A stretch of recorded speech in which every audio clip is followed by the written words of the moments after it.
You're listening to Trigger Warnings. Challenging Talk Radio. Featuring doctors John Ross and Chris Smith. Trigger Warnings is a talk radio program dedicated to rational discussion of current events, holding radical empathy, open-mindedness, and a somewhat progressive view of politics and culture at its core. John Ross is in Chicago. I'm here in the home studio at an undisclosed location in Vermont. John, how are you? In the bunker. We're digging deeper. Happy New Year. Happy New Year to you. Auld Lang Syne. Auld Lang Syne and all that stuff. Merry New Year. Beef jerky time, right? You know that one? Merry New Year. Merry. In this country, it's Happy New Year. We say Happy New Year. That's from Trading Places, 1983. Remember that in the train car? I do not recall that. I'm sorry. Oh, we'll tweet out a link later on because Twitter, John, in 2017, Twitter is the way to go. Yes. No. No? No. What is your platform of choice in 2017? The Luddite channel.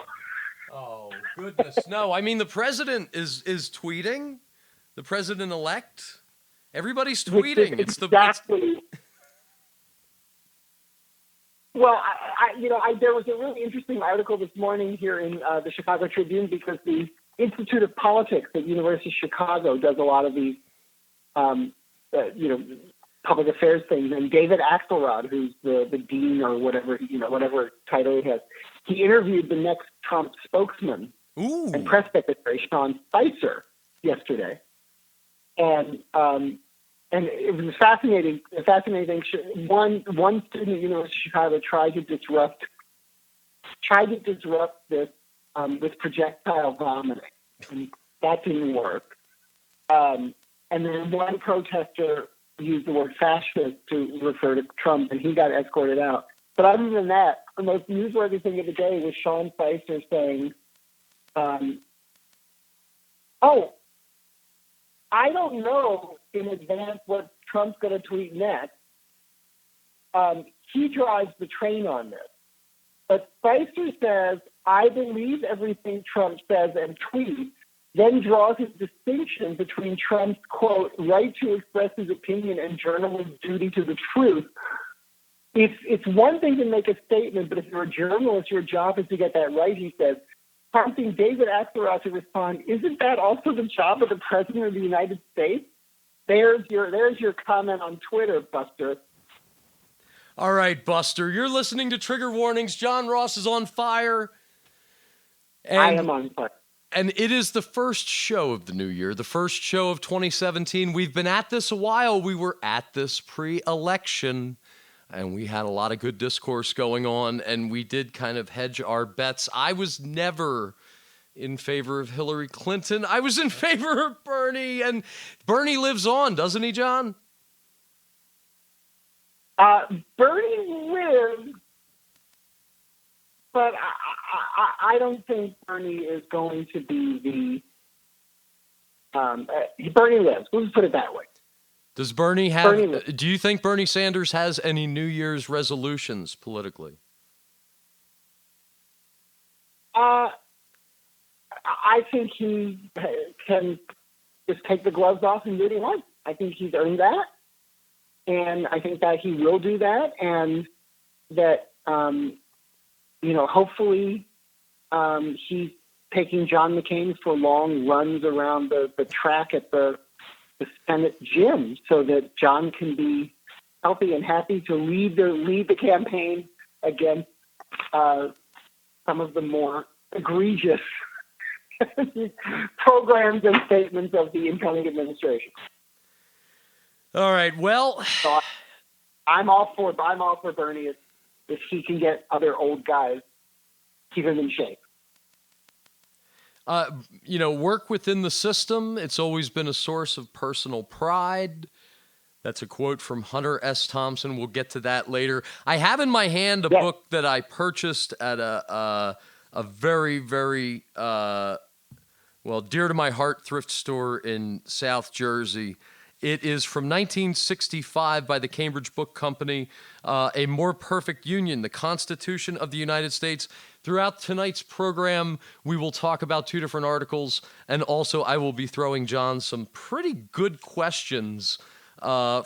So it will be articles and articles of the Constitution. Well, no. Would you like a sample question? Some of these Yes, are I not would. not easy.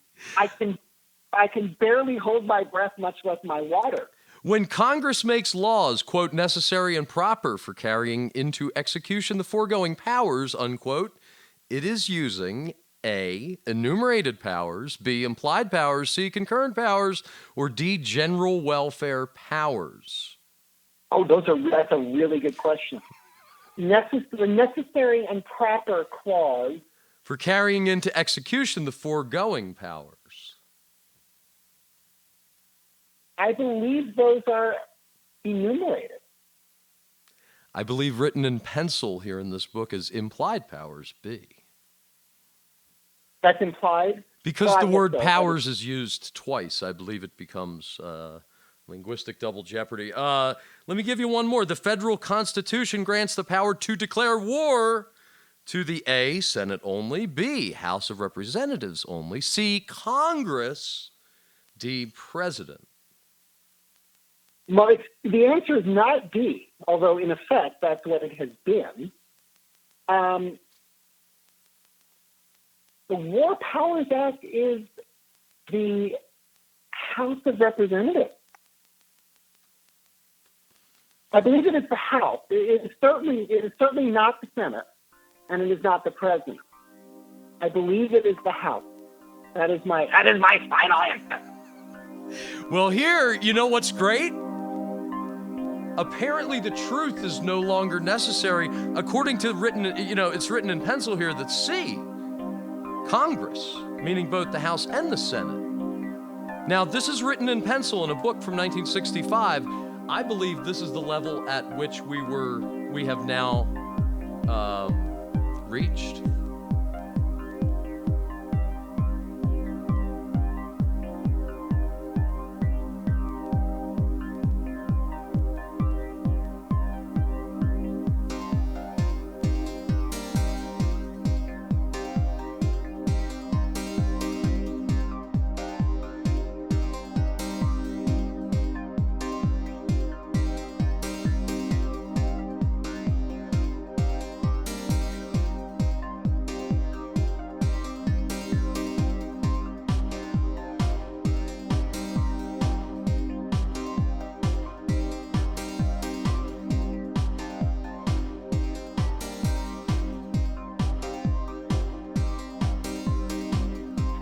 Hello! What happened? That was the first dropped call in the history of trigger warnings. It was. We have to start over. We do? No, Or we have to I can edit it out, actually. I can do something Or funny. we have to invite whoever is interloping to join us. Well, I wonder if we're hitting upon a level of truth that was worth cutting off the call. I mean, it's no secret that this podcast is being recorded with one person in front of a microphone and the other on the other end of a phone line, and I'm sure that phone line number is known. It's known to you. One more question. You want a couple more questions? Let's get back to this quiz. I got that wrong. It was both houses of Congress. That's right. The federal Constitution grants the power to declare war to Congress. Congress, Okay. yeah. Let me find you one more good one. Oh, here we I'm go. doing so well.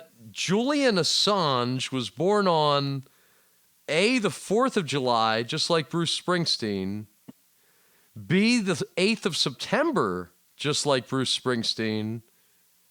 C, the 3rd of July, just like Mr. Personality Tom Cruise. Or D, the 3rd of July, just like Louis the 11th, which is the And this came from your Constitution book? yeah, 1965. It's like a time warp. It came from Central Jersey. Wow. It's got some of the best clip art regarding this, representational democracy I've ever seen. And it's got this great quiz, and it's seeing the future. It's got questions about Julian Assange, Tom Cruise, Louis the 11th. When was Tom Cruise was born in 1965, so I think Julian Assange was born at the Ecuadorian embassy in London. That's the answer. I believe it's the Louis the 11th. Yeah. All right, one more. We'll get back to this later. The elastic one more. Here we go. The elastic clause of the federal Constitution has been interpreted. Remember, it's 1965, but it's special powers. Been interpreted by the U.S. Supreme Court to increase the powers of A, Congress, B, the President, C, the states, or D, the Supreme Court. The elastic Oof. Increase the powers. Well, elastic is not the court. Elastic.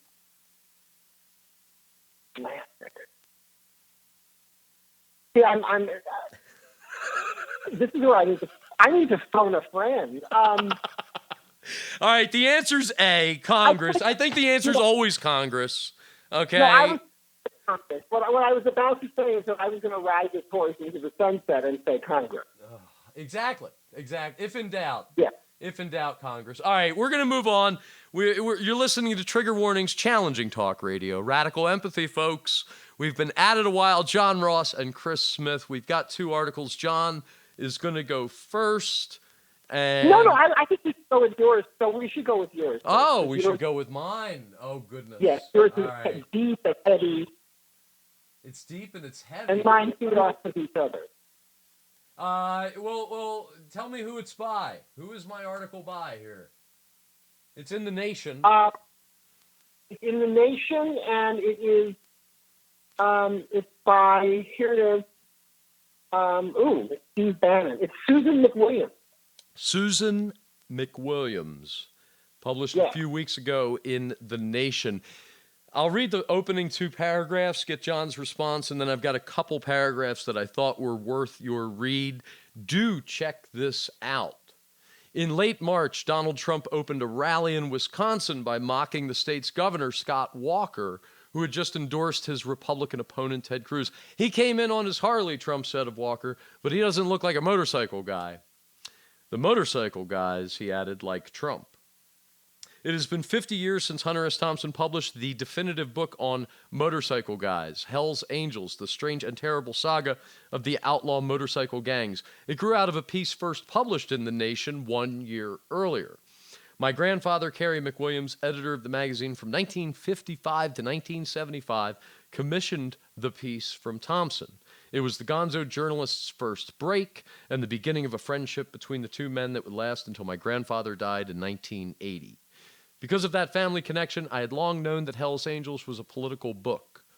Even so, I was surprised when I finally picked it up a few years ago by how prophetic Thompson is and how eerily he anticipates 21st century American politics. This year, when people asked me what I thought of the election, I kept telling them to read Hell's Angels. And her major thesis is here in bold. Thompson observed that the Hell's Angels were alienated from a changing America in which they felt left behind. I got to press on because I have read so much Hunter Thompson. I got to tell you, man, I don't think there's anything by Hunter S. Thompson that I have not read. And I challenge anybody to send me something tweet us at @T_warnings. Twitter is the way to go. Tell me what I haven't read by Hunter S. Thompson. There have been 2 volumes of his collected letters lately, edited by Douglas Brinkley, who is also, Douglas Brinkley, who is also editing like his collected papers or something, but it's a long project coming. Anyway, Thompson is totally misconstrued as this fear and loathing, drugs don't kill me, blah, blah, blah, that I'm glad he's getting recognized for the political mind that he is. If we're starting with Hell's Angels, his first big book, I hope by 2020, most of the world has reread Fear and Loathing on the Campaign Trail 72, in which he follows George McGovern. And she makes that point. Most people read Hell's Angels for the lurid stories of sex and drugs, but that misses the point entirely. What's truly shocking about reading the book today is how well Thompson foresaw the retaliatory right-wing politics that now goes by the name of Trumpism. After following the motorcycle guys around for months, Thompson concluded that the most striking thing about them was not their hedonism, but their quote, a quote from Thompson that I hope lingers, ethic of total retaliation against a technologically advanced and economically changing America in which they felt they'd been counted out and left behind. Thompson saw the appeal of that retaliatory ethic. John, do you think this is on the mark? I think it's somewhat on the mark, although I do think we need to put Hunter Thompson and the boys in the bus in context, because they all were absolutely certain the McGovern was going to win. And they were shocked when McGovern lost by a record landslide. So, what that contention, Susan McWilliams' contention of Hunter Thompson's contention gets right is putting her finger on certain aspects of the anger in certain subgroups. What it points to, and there are a lot of these articles that have come out lately. Somebody named Ekdahl, I think he's at a National Review, but I might be wrong, sent out a tweet this week that got a lot of response that was along these lines. When the data, he came out and said the top three selling vehicles in America are all pickup trucks. Journalists, how many of you know somebody who owns a pickup truck? And that was a statement that, you're all on the coast, you're in the Prius driving, public transit riding communities, and, you don't understand flyover zone in America, the Americans that voted for Trump.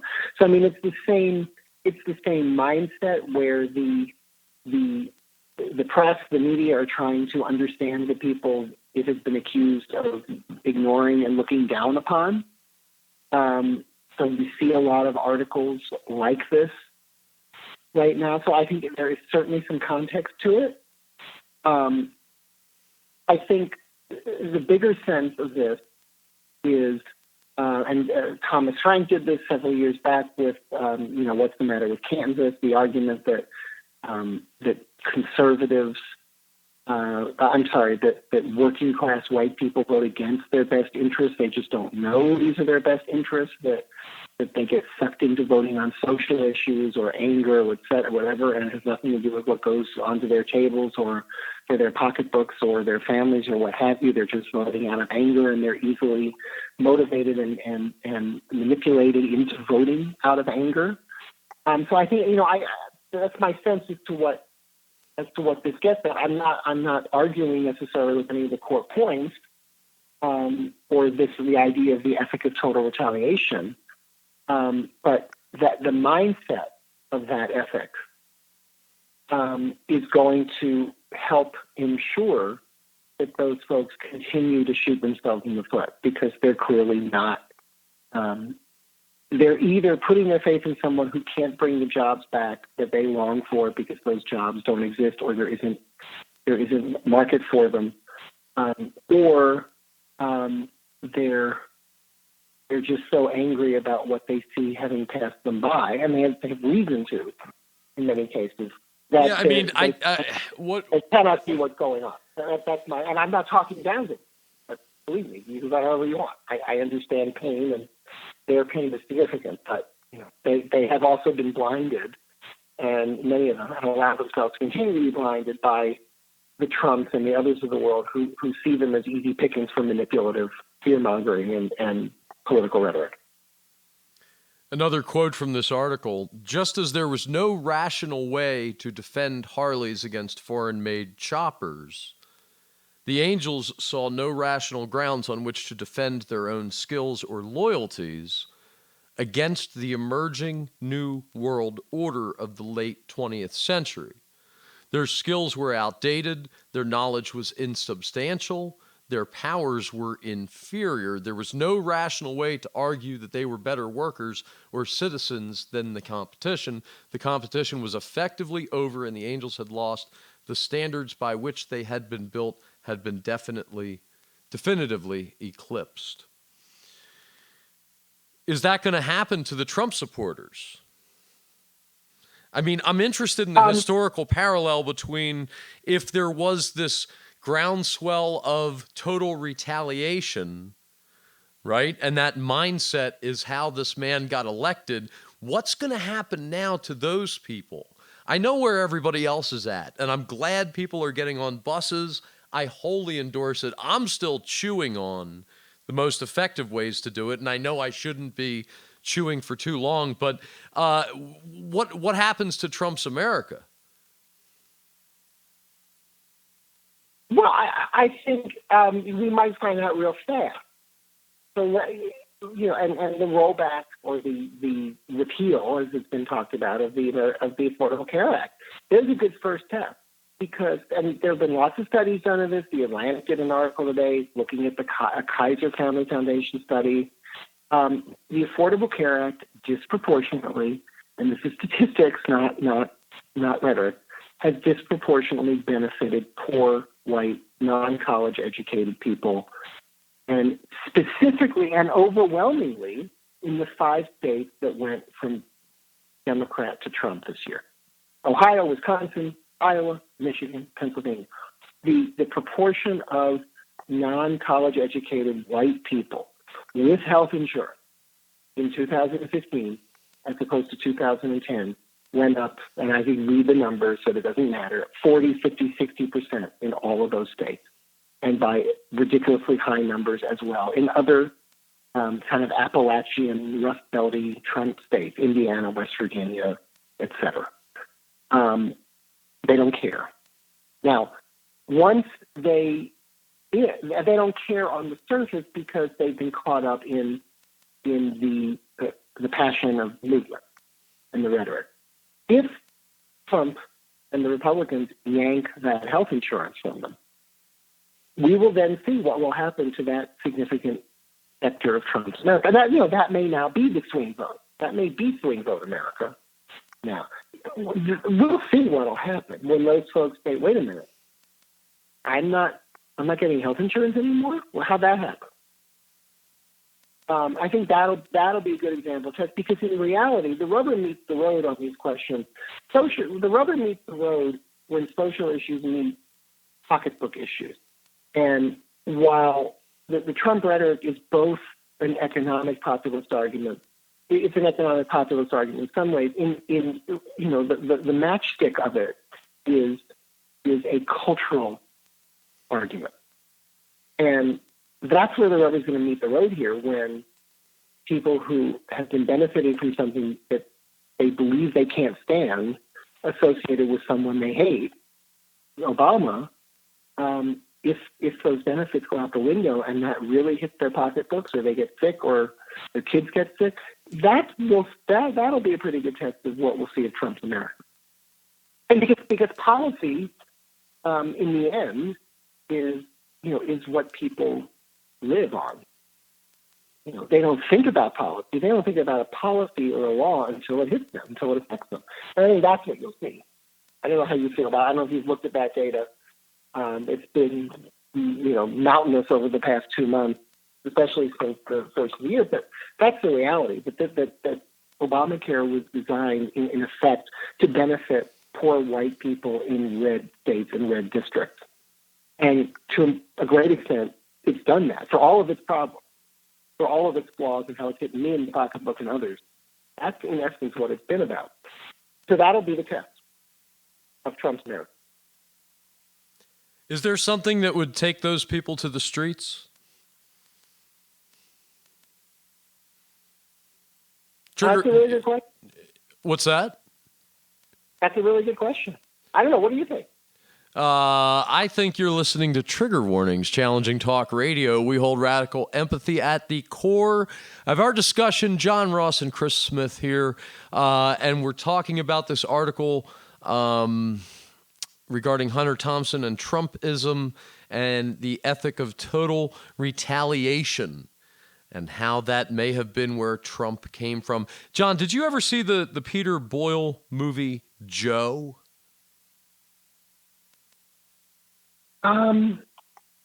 No, I don't think I did. It is a horrific movie. It is rated R for many reasons. It is one of the worst, left and right America in the mid to late 60s that I've ever seen. And Joe's a loudmouth at a bar, and there's hippies, and there's death, and it's a rough scene. I had started a piece of writing during while the campaign was going on, trying to think about movie characters that clued me into who is voting for Trump, and that movie kept coming to mind. So I'd recommend it, Joe with Peter Boyle. Is there something that would get the right side of America into the streets? I don't know. I hope it's not when their, government subsidized health care gets shut off.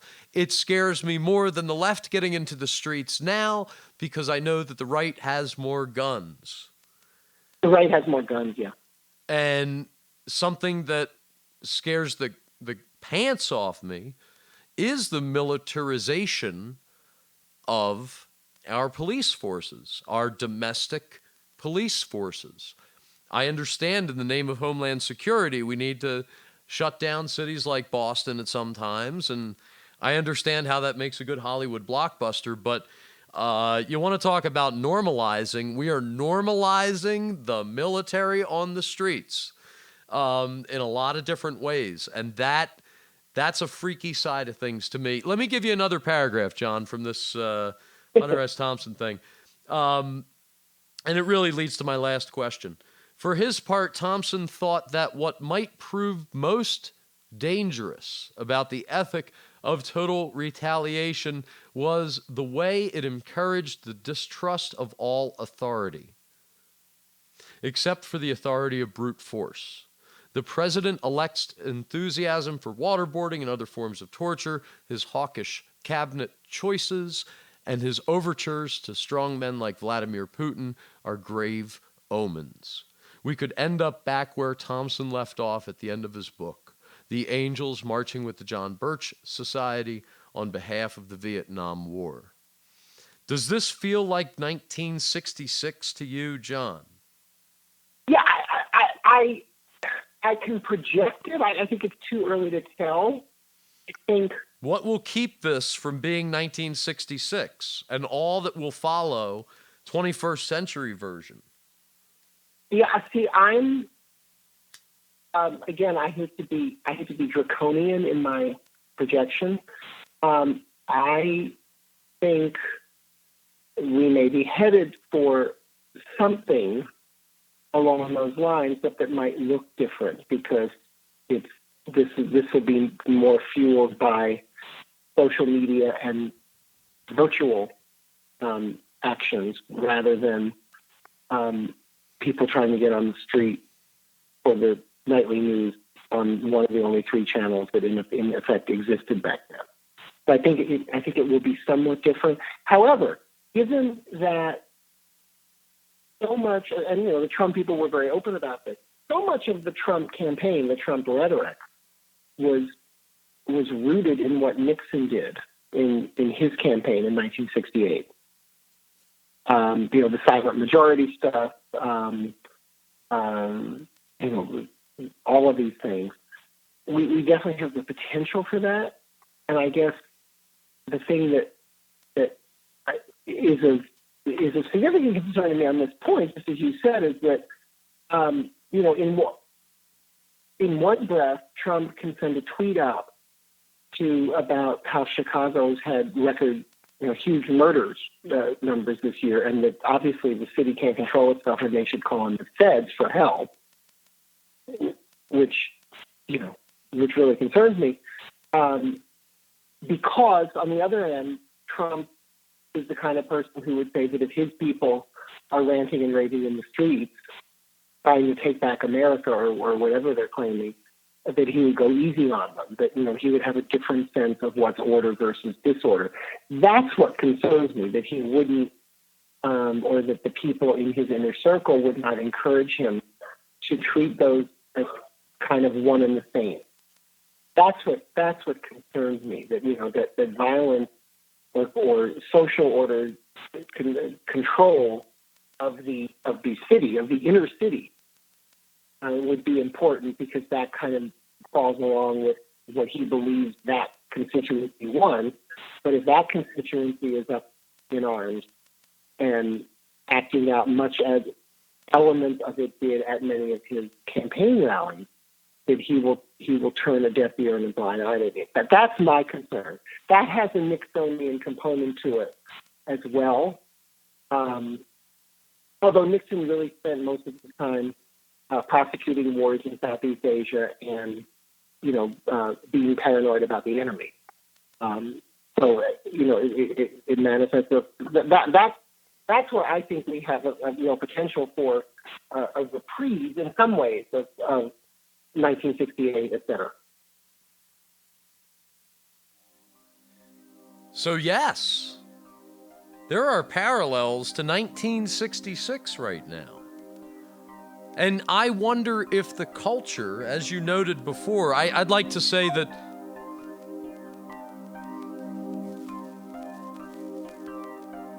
you are listening to Trigger Warnings, Challenging Talk Radio, featuring John Ross and Chris Smith. Dropped call number 2 of the night.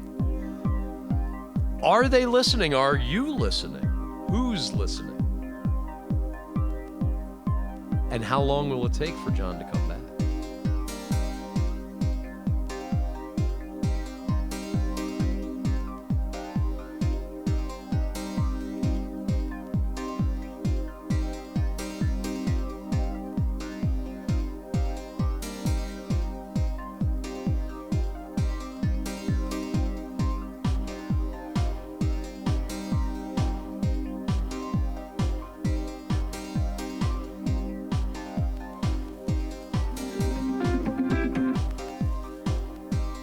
You're back on Trigger Warnings, featuring John Ross and Chris Smith.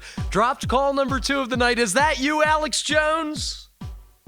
I'm sorry, I just thought you needed a call-in question, so I thought I'd hang up and come back with a different name and start asking questions. I thought it was a call-in show. Oh, this is yes. Caller, you're on the air. Tonight, we're talking about the Constitution. I want to know where I can get me a good American-made Harley, but first I want one of them Constitution questions. All right. Yeah, you're listening to Trigger Warnings, John Ross and Chris Smith. What am I going to do? I am not going to edit out these dropped calls. I will play the theme music, John. We've never had this happen before, but then again, how unprecedented. On a scale of 1 to 10, will 2017 be in the American political sphere? 10 being the American Civil War, 9 being the American Revolution. 8.4. Whoa, at 8.4, I would have to agree. At minimum. All right, we've been talking about... But yes. But it's 8.4 aggregate. It's 9.9 from the Russian judge. Oh, from the... Listen, I don't have time for the calls to keep dropping. I think they're on to us. We're going to press on with the game. Do check out McWilliams, The Nation, Hunter S. Thompson, Donald Trump. John's got the article directly in front of him. I do not. I have my edited version here. Anyway, we talked about that. Now, back to the game. A more perfect union, John. In adopting the principle of separation of powers, the thinking of the framers of the United States Constitution was most influenced by the writings of. Did you follow that? Diderot, Rousseau, Voltaire, Montesquieu. Oh, come on, man. Wow. Separation of powers. I would say it was Rousseau. Jean-Jacques Rousseau. I would say it is Montesquieu because that is what is written in pencil here next to the question. Montesquieu. Who'd he play for? Let's see. You'll love it. Another good one. We're back to the elastic clause. I have a feeling in Trump's America, the elastic clause, whatever it is. Okay, liberal interpretation of the elastic clause has contributed to the fact that A, a committee system has developed in Congress, B, the Constitution has met the needs of changing times. C, oh boy. C, the principle of checks and balances is generally accepted. Or D, gerrymandering has become an established practice. Oh, that's a really good question. Remember, it's 1965. It's very, very close to the year that Hell's Angels was published by Hunter S. Thompson. No, I think it's the committee. It's committee. That's the answer. That's A, committee. No, it's not. It's that. Listen, I hold in my hand an artifact of American idealism. The answer is B. The Constitution has met the needs of changing times. Has it not? Oh, okay. Yes. No, it hasn't. It never has. It does a little bit. It does to some degree. Another good one. I have gotten really, arguably only one question right, and I teach American government, and I'm tutoring in American government on the Constitution. This book is so. I could be president of the United States. This book is so cool. The damn book either. This one's tough. Which of these places does not? It says it's from 1965, but it knows the future. Which of these places does not currently have a Trump facility under construction? A, Brazil, B, Azerbaijan, C, Georgia, the country, or D, none of the above? Oh, that's a really good. Well, it's not Brazil because I know there's one in Brazil. Azerbaijan's a big oil place, and that makes sense. Georgia is an enemy of Putin. So my guess is the answer is C, Georgia. Well, it's written in pencil here in this book. D, none of the above. Now, this book's from 1965. I don't know how it knows the future. But there was no Georgia in 1965. There was no Trump. I mean, I don't know how it knows this. Here's another. If a senator makes slander... So do you know what? What? Do you know what the Trump building in Georgia is called? What? Oh, this is bad. It's called the Trump Tower Tbilisi, of course. The Trump what? The Trump Tower Tbilisi. Tbilisi is the capital of Georgia, I believe. You can look it up. Maybe I'll look it up while I'm getting the next question wrong. If a senator makes slander... Okay, here's your next one. If a senator makes slanderous remarks on the floor of the United States Senate, he is protected by A, congressional immunity, B, senatorial courtesy, C, executive clemency, or D, the First and Fifth Amendments. D. It is D. D. D. D. It says here A, congressional immunity. Okay, that's what I said. Tbilisi is the capital of Georgia. There is a Tbilisi Trump Tower. Who said, quote, silence is betrayal? Is it A, George Orwell, B, Dr. King, C, Dr. Preston, I guess it means Dr. Billy Preston, and D, Josh Earnest?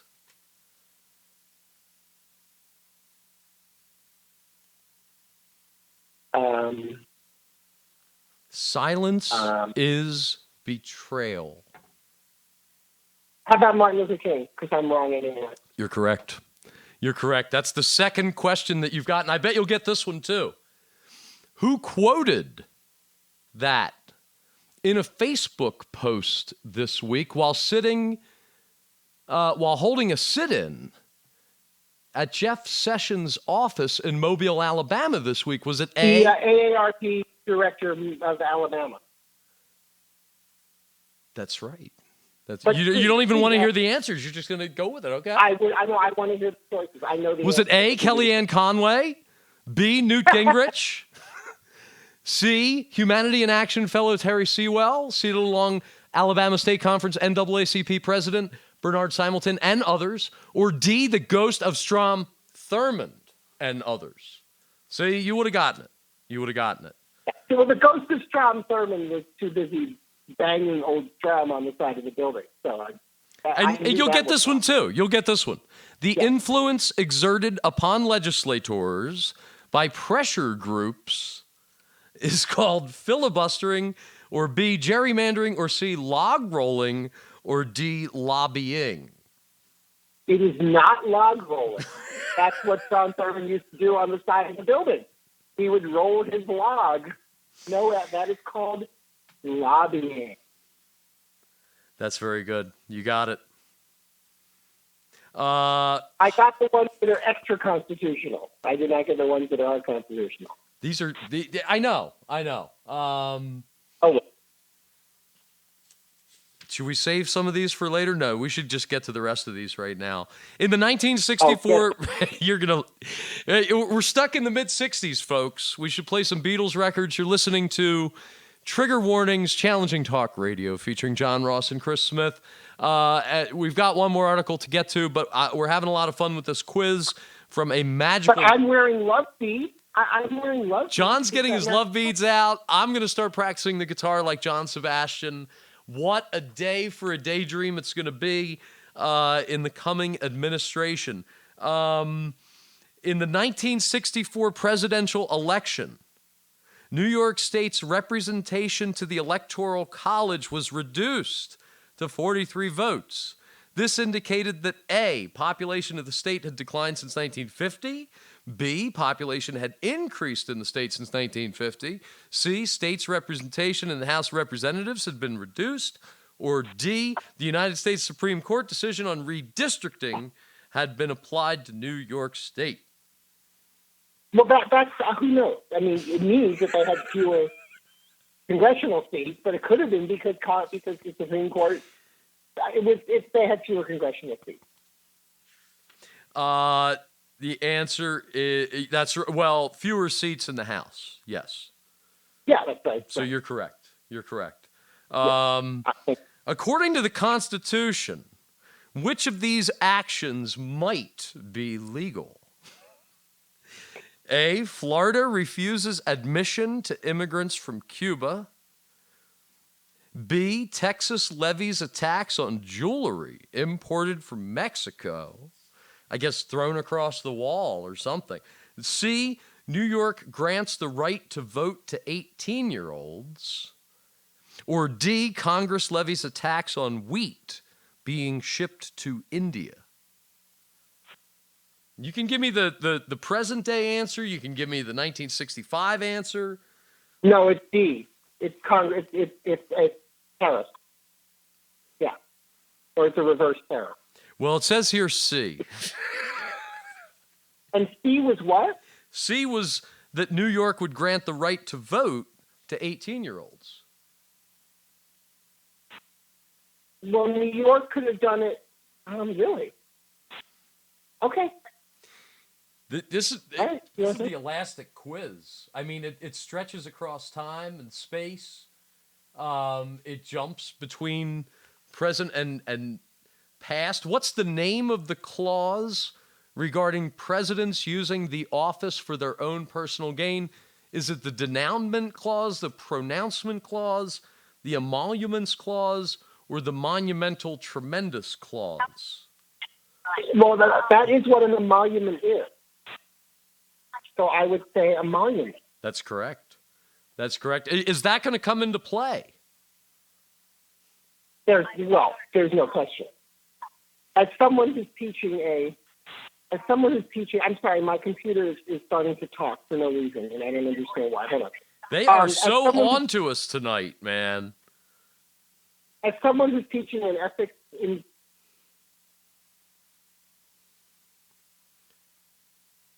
Have I lost him again?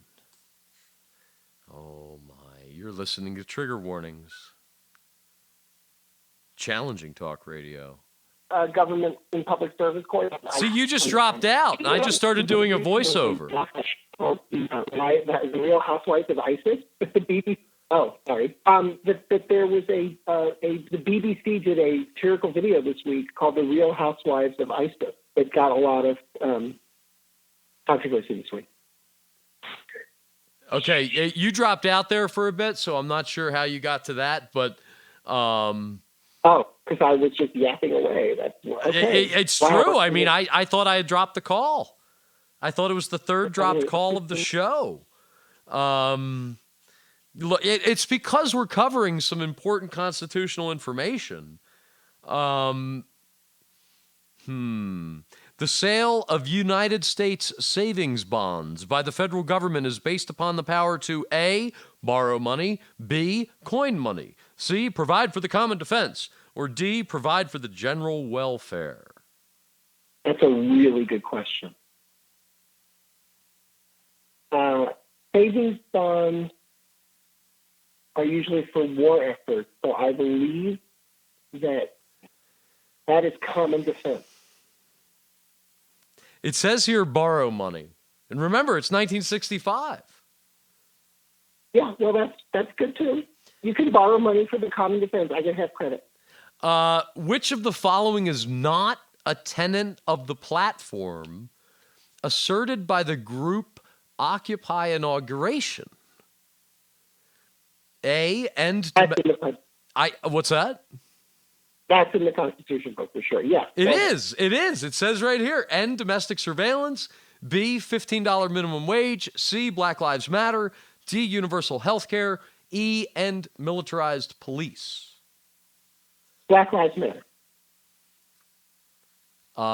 Actually, it's a trick question. There's no answer written here. Well, you just want the hardcore ones. There's funnier ones, but the most here you go. The most valid purpose. This is great. The most valid purpose of congressional investigating committees is to A, supply a basis for legislation, B, indict law violators, C, reconcile differences between House and Senate versions of a bill, or D, uncover subversive activity. This is congressional investigation? Yeah, congressional investigating committees. Well, those aren't in the Constitution. You think I wrote that one? That's not one of my homemade questions, actually. Where did that come from? That's from this Constitution book. No, it isn't. It's number 26. I'm telling you. The biggest reason for congressional investigating, that's what it says. No. The most valid purpose of congressional investigating committees is to A, supply a basis for legislation, B, buy time during elections, C, reconcile differences. You didn't say that.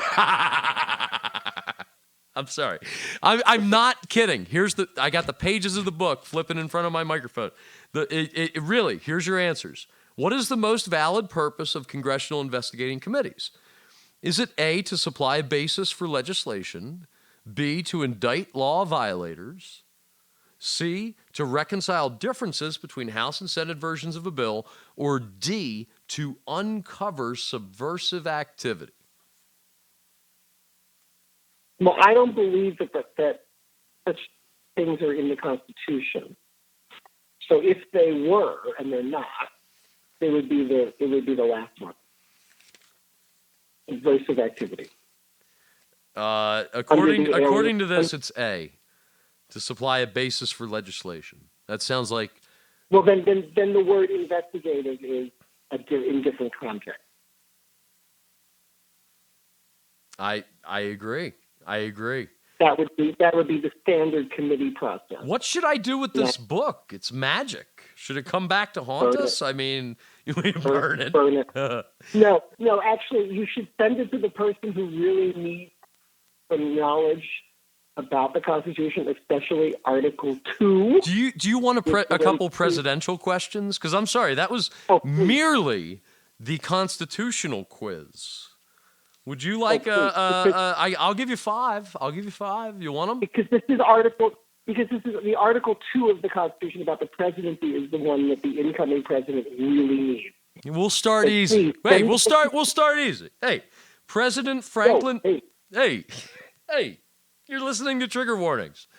John Ross and Chris Smith. We're kicking off the new year with some great questions. President Franklin D. Roosevelt's recognition of the Soviet Union in 1933 was based primarily on his constitutional power to A, sign or veto bills, B, receive ambassadors and other public ministers, C, be commander-in-chief of the Army and Navy, or D, give to Congress information on the State of the Union. B. The answer is B. When he received the ambassadors and other public ministers, the Soviet Union was officially recognized in 1933. And what did I say? What was C? What was C? It was you got it right. B is to. No, I said C. Oh, you said C. What was C? C was to be commander-in-chief of the Army and Navy. Yeah, I didn't mean that. I would have said B if I hadn't mixed my brain up. I was trying to be. These are tough to visualize because they are complex, but we're rocking here. Which person is an employee of the executive branch of the U.S. government? A, a page boy in the Senate. B, a secretary of a member of the House. No. C, an associate justice of the Supreme Court. No. Or D, a representative of the State Department living in a foreign city? That would be the answer.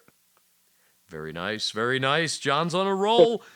Well, starting with that one, the federal Constitution does not specifically state how to A, make temporary appointments to the Senate when vacancies occur, B, appoint the presiding officer of the Senate, C, decide when a president of the United States is physically unable to discharge his duties, or D, elect a president when no candidate has received a majority of the electoral votes. It is A. It is C. It is C. Take note. What was C again?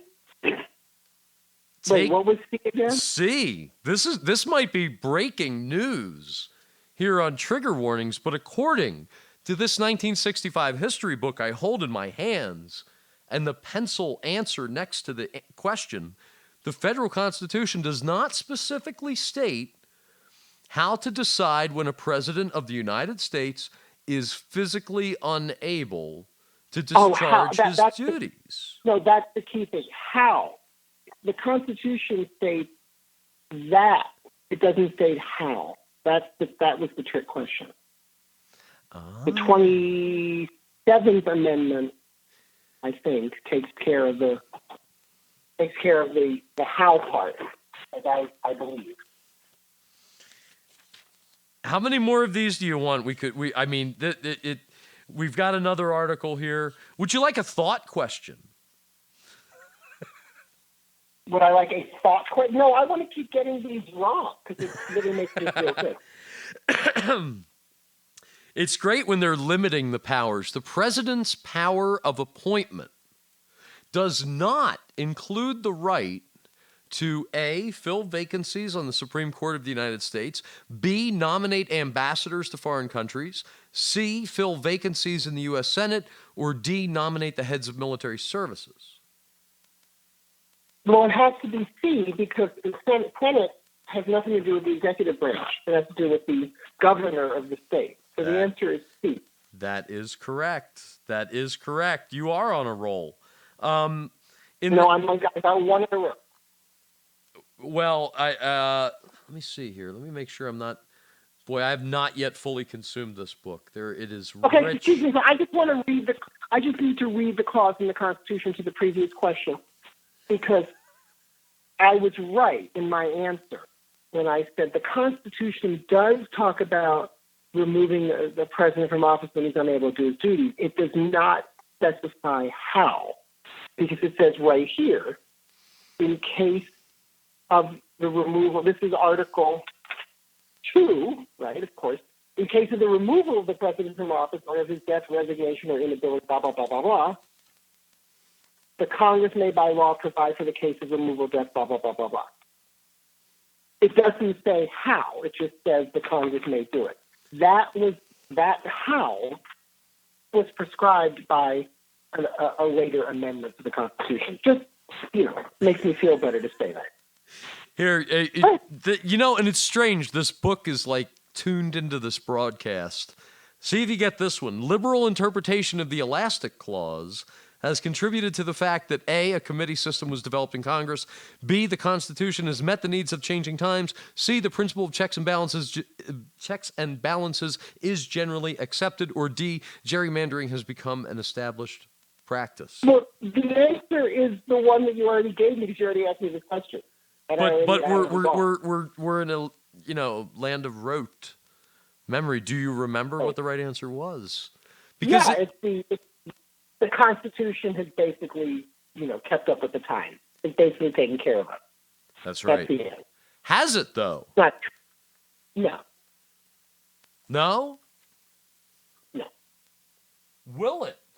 Not if the Supreme Court can say, oh, yeah, no, we don't need to worry about these places where what was it the part of the Voting Rights Act that the Supreme Court said we didn't need anymore, and then those states went out suppressing voting rights. No, that's not. The Constitution has not taken care of it yet. Not if the Supreme Court can say, no, it's okay.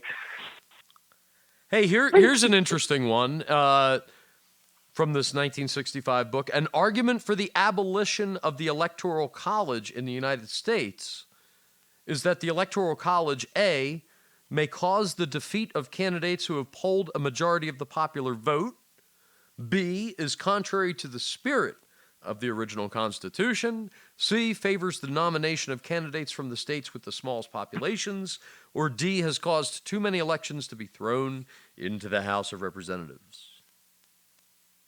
The answer is all of them. Those are all legitimate arguments. In 1965, the right answer was A, and the word is may cause the defeat of candidates who win the popular vote. Right. Well, A is without speaking a right answer. The one about that it could have people from small states, I mean, that's not really relevant, although some people have argued that. But this question, I'm you'll get this one. The cabinet of the President of the United States differs significantly from the British cabinet in that the President's cabinet is held solely responsible to A, the upper house, B, the lower house, C, the chief executive, or D, the voters. No, the President, because the cabinet in Britain is all elected members of the governing coalition. So the answer is only the chief executive. That's right. That's right. The answer is the chief executive. Ooh. Oh, these are so good. John, you'll get this one too, and it's historic. Are you there? I am here. The clause, Go ahead. The clause, quote, the House of Representatives shall choose immediately by ballot the president, was the constitutional basis for the election to the presidency of A, John Quincy Adams, B, Andrew Jackson, C, James K. Polk, or D, Martin Van Buren. No, I said John Quincy Adams even before you said it. Yeah, yes, you did. Yes, you did. Okay, And everybody was scared out of his or her you-know-what that when that happened that Andrew Jackson was going to go postal on them. Yes. But he didn't. He just got even 4 years later and then 4 years after that. I'm looking for any good impeachment questions. Yeah, I'm doing well now. You are doing well. I'm doing well. Yeah. Oh, here you go. Discuss briefly a reason for each of the following. Shall you? The date of the inauguration of the president was changed by the 20th Amendment. Yeah, because Hoover got wiped out in November of 1932 by Roosevelt, and it was 4.5 months of deep, dark depression, expensive misery, and Hoover was a long lame duck. Nice so job. The next Democratic supermajority took care of that and sent it to the states. Give a reason why the framers of the federal Constitution established an indirect method of election of the president. Compromising large and small states, specifically around slavery and representation in Congress. That's why they did not want the large state to dominate everything. What's your favorite reason to abolish the Electoral College? Because the college education doesn't mean as much as it used to. Your cell phone reception is not as great as it could be, so these answers are getting distorted. Are you there? The answer is because a college education is not worth what it used to be. What is the reason that the election of 1800 led to the passage of the 12th Amendment?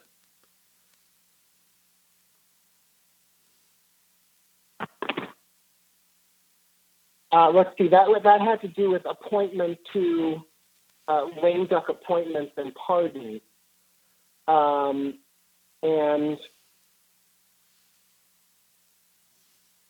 that was the Electoral College. That's the one, right? That meant that it used to be that the second place person was vice president. They didn't run as a ticket. And that was a problem because Adams and Jefferson were at each other's throats. So the 12th Amendment says that you run as a ticket. That each nominee has to have a running mate, and that running mate is voted. You vote for the ticket, not for the individual candidate. That's why. In 1800. Yeah. Because you had mortal enemies. You would have, it would be like Hillary Clinton would now be Trump's vice president under the pre-12th Amendment days. Can you imagine that? And that talk about divided government. We don't want that. Because the vice president is the tie-breaking vote in the Senate, right? So there's your answer. That makes sense. All right, you can have 3 more. Is that going to be enough for you? Depends on how well I do and how frustrated I get when I miss them. Suppose the president were to fill... All right, we'll do 3 until you get 3 correct, okay? And they're going to be multiple choice. Suppose the president were to fill an important federal position in state X without consulting either of the 2 United States senators from that state. Such a procedure would be A, illegal because of the constitutional provision governing presidential appointments, B, appropriate if neither senator were of the president's party, C, commendable as an indication that the president would not engage in log rolling, or D, proper because of the Corrupt Practices Act. Wow, that's a really good question. Well, it's not the best answer, although I don't think it's the right answer. The best answer is C. The log rolling? Yeah, that's the best answer. I don't think it's the right answer, but it's the best one. It's not the right answer, but you're right. It is the best answer. And it's also, I'll help you. It's not the Corrupt Practices Act. which means it's either No, it A or doesn't. B. If President Trump, Don Cheeto, appoints some senator to some state, it looks like Mr. Smith goes to Washington, except Donald Trump is there, and he just appoints somebody to be the senator from some state. That would be... No, he can't appoint a senator. He can appoint... No, he can appoint... Oh, I'm sorry, an important US federal position in state X. Right. Okay, so... Right. Yeah, so, Park Service Director. And without consulting either of the senators, would it be A, illegal because of the constitutional provision governing presidential appointments, or B, It's not illegal. or appropriate if neither senator were of the president's party? Well, that's why it's not A, because it's not a constitutional issue. It's B, but appropriate is not really the appropriate term. It's okay. It's legal. It's just not... It breaks with traditional courtesies that have been established over time. So the answer is B. But in the way that, 1964 had a certain amount of professional courtesy and decorum to it, and to what extent has, that gone out the window now, right? Which problem, Well, really, like, it's all gerrymandering and log rolling and fake news. if the president has to appoint a federal attorney here in Chicago, we're an overwhelmingly blue state with all Democrats, in the Senate and the mayor, although the governor's a Republican. Trump has to appoint the new U.S. attorney for Chicago, for the Chicago district, as well as the other federal attorney here. He doesn't have to consult with either of our U.S. senators. But if he doesn't, or if he doesn't do it through back channels, or he doesn't at least pick someone who is not objectionable to him, he could have real problems. But there's nothing constitutional that requires him to do that, or even know where Illinois is on the map. So. Yes. There you go. There you go. A feature of our federal Constitution is that is often considered undemocratic is the method of electing A, United States senators, B, the president, C, Supreme Court justices, or D, members of the House of Representatives. Well, depending on the time in history, all of them. D is the least likely, but we didn't directly elect senators until 1910, something like that. So I guess given that, if we're talking about the original Constitution, I would say the answer is senators. If we're talking about the amended Constitution per 1965, it's probably electing the president. That's correct. And that's correct today, I would say. The president. You want a legal question, or you want more presidential questions? Oh, I know. Please. We can go to any of three branches. John has dropped the phone. He'd like to. No, please shock me, surprise me. Go have at me. In 1920, a man committed a murder in state X. In 1921, the penalty for murder in state X was changed from life imprisonment to death. In 1922, this man was convicted of this crime in a state court and sentenced to death. Under what provision of the United States Constitution might he appeal to a federal court? A, due process of law of the 14th, B, double jeopardy, C, bill of attainder, or D, ex post facto? Ex post facto means after the fact. That's it. That's it. I know my Latin. No, we can't get into Marbury. Which contains a definition of United States citizenship? A, the decision in Marbury versus Madison. B, an amendment to the federal Constitution. C, the Freeport Doctrine. D, the Northwest Ordinance. What is C again? C is the Freeport Doctrine. I would guess, because it's the only thing that makes sense to me, the Northwest Ordinance. According to this, it says an amendment to the federal Constitution.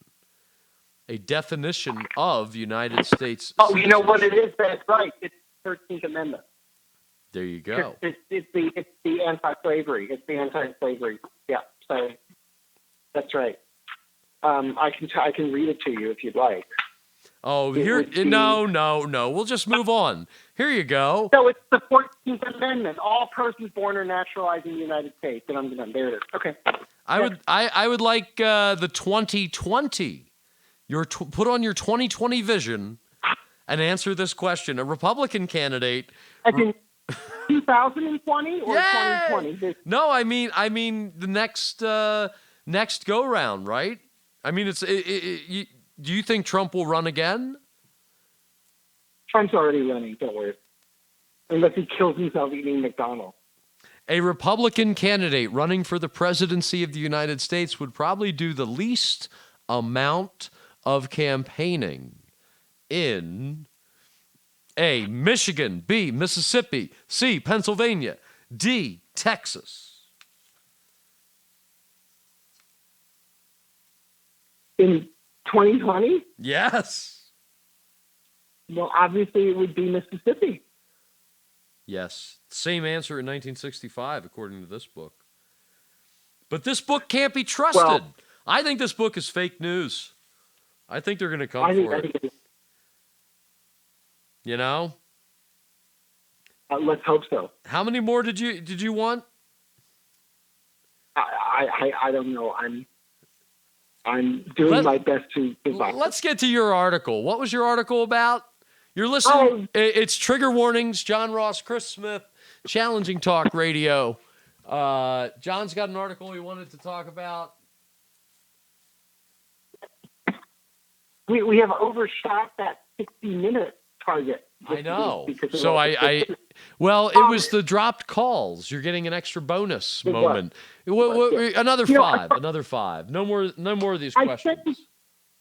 I sent you two articles because they're related. Oh. One is from Alternator about the Rockettes story, that the Rockettes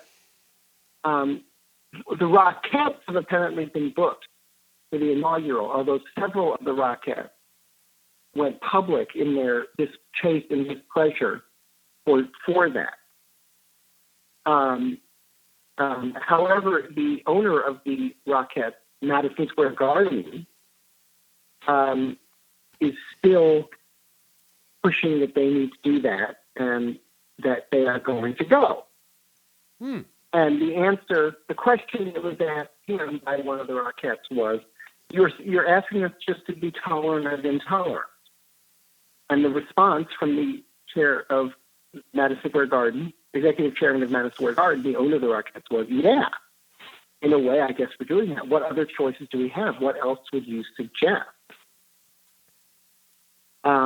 He went on to say, we are celebrating a new president, not necessarily the president. Now, the counterpoint to that article is from the National Review, and I think this is a brilliant column by someone named Christian Toto, like the Wizard of Oz dog. December 29th, Trump should have a celebrity-free inauguration. By inviting talented unknowns to perform instead, the president-elect would send a powerful message. And the point of Christian Toto's column is that a lot of celebrities and known quantities, like the Rockettes, are refusing to have anything to do with Trump as president. They campaigned against him, etc. They have no interest in. They are funding anti-Trump campaigns. They're even funding Steve Ross, the old Time Warner chair, is even funding the anti-Trump concert on January 20th. And the point of this article, which I think is brilliant, is I didn't need Hollywood celebrities to get elected in the first place because they don't really care about the average person. So why don't I just have average people perform at the inauguration? And I think, given the resistance and the cultural cleavage that exists in this country, that's a really good idea. And because this is our first, arguably, reality show president, why don't you just have a reality show to perform at the inaugural? Because there's no money in it. You don't have a reality show unless it's a franchise, unless you can sell ads, but commercial time. He is going to have a reality. It's one of the Dancing with the Stars judges or some nonsense. Some reality star signed on with him. But I stand with any Rockette or any member of the Mormon Tabernacle Choir that says, I'm not having this. I'm not going to that.